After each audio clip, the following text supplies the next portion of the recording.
Hey guys, this is going to be a video on the setup and gear that I use fishing from the bank for bass. It's going to be 3 rods and the pack that I carry. The 3 rods that I mentioned are going to cover most situations. You could add a 4th, which I will mention later on in the video. Anyway though, if you find this video helpful, please like and subscribe. I'm going to start out with the rods first. Here we go. Alright, first rod I recommend always having with you is a medium heavy powered fast action rod. In this case it's an Abu Garcia Vengeance, which is actually pretty cheap. I think 50 or 60 bucks for the rod. I have that paired up with an SLX in 7:2 gear ratio, also a pretty cheap reel, I think like 100 bucks.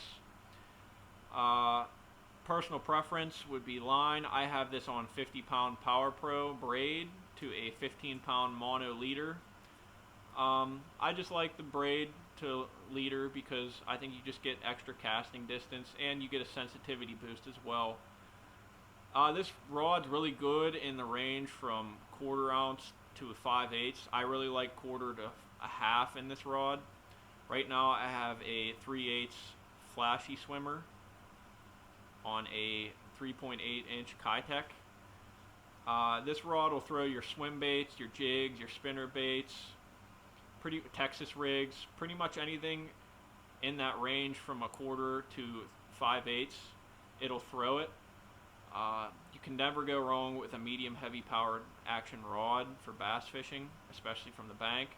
I feel like it's the most versatile rod that you can carry, and that's why I recommend it as my #1 rod. Alright, for my second rod that I like to carry with me, it's a medium power, extra fast action, and this is a 7'2" SLX, and I have that paired up with an SLX DC 6:3 to 1 gear ratio, and that's on 12-pound fluorocarbon. This rod I really like to use for my jerkbait.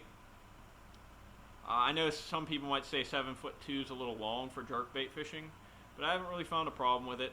6'10's a lot of people recommend, but 7'2", it's not bad. You actually get some extra casting distance, which is always a plus on the bank.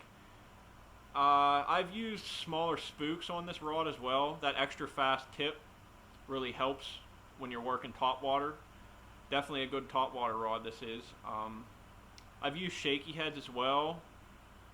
It's decent sensitivity for the bottom contact baits. Shaky head works really good with this rod. You can probably use smaller Texas rigs. Anything like below a 1/2 ounce, or a 1/2 ounce and below is really good on this rod. But yeah, this is what I take with me for my second rod. Alright, for my third setup that I like to take with me, it's a spinning rod. And specifically this is a 7'3" St. Croix Victory medium power extra fast action, which I wouldn't call it an extra fast. I'd say it's more along the lines of a fast tip. I have that paired up with a Stratic FL 2500 series. That is on 10-pound J braid with an 8-pound fluorocarbon leader. This is a really good rod if I know I'm going to be fishing a lot of smallmouth that day. It can obviously catch largemouth as well. It works really well for Nico rigs, Ned rigs, as I have one tied up right now, your weightless wacky worms, stuff like that. You could probably, I've thrown smaller swim baits on it, but I kind of really like this as more of a bottom contact rod. It seems to work really well with, like I said, Nico rigs. Anything with like a jig head works really well with this rod. It seems like. I've been really liking using Ned rigs lately on it. But anyway, yeah, this would be my third setup. You can never go wrong with a spin cast. Alright, next is my backpack. In this case, it's a Plano A series backpack.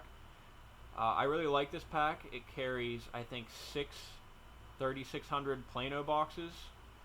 It's got 3 pouches outside for storage, which I can carry water or food. you pretty much need a pack when you bank fish, and this one I really like. Also, you might be wondering why I didn't mention a heavy powered rod in those 3 setups. Depending on the situation, if you are going to be fishing heavy cover that day or frogging, I'd recommend swapping out one of those rods for a heavy powered rod. But I thought I'd just mention that in case you were wondering if I should take a heavy powered rod. I do have a heavy powered rod, but I didn't mention it in the video because I usually don't take it with me unless I know I'm going to be fishing heavy cover or frogging that day. But yeah, that's definitely one of the rods that you could bring with you in case that you needed to fish in heavy cover. Anyway guys, that was just a video on some of the gear that I use for bank fishing.